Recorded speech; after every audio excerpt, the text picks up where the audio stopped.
One of the greatest poets of 19th century America was Emily Dickinson. Her contemporaries would have been stupefied by this judgment.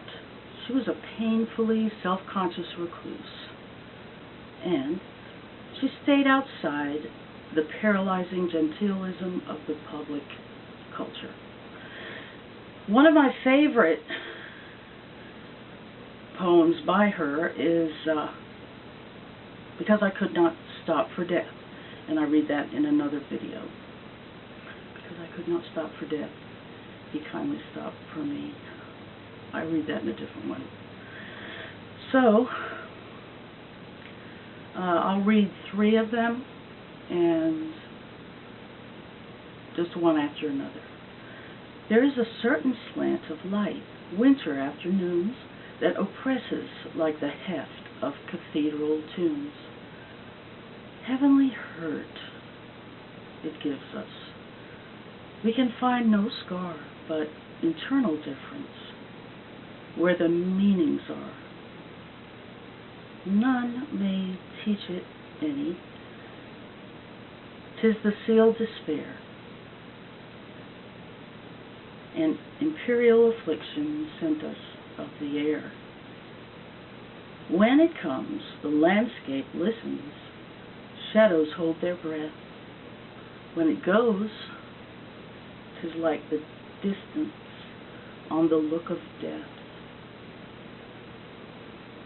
The soul selects her own society, then shuts the door to her divine majority, present no more.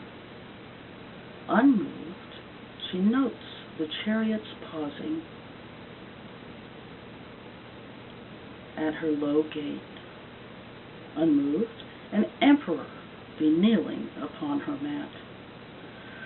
I've known her from an ample nation choose one, then close the valves of her attention like a stone. I felt a funeral in my brain, and mourners to and fro kept treading and treading till it seemed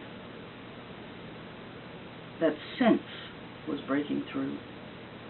And when they all were seated, a service like a drum kept beating, beating, till I thought my mind was going numb. And then I heard them lift a box and creak across my soul.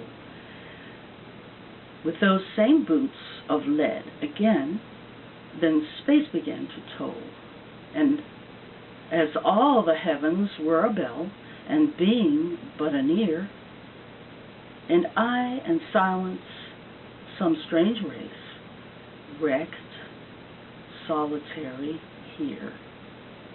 And then the plank in reason broke, and I dropped down and down, and hit a world at every plunge, and finished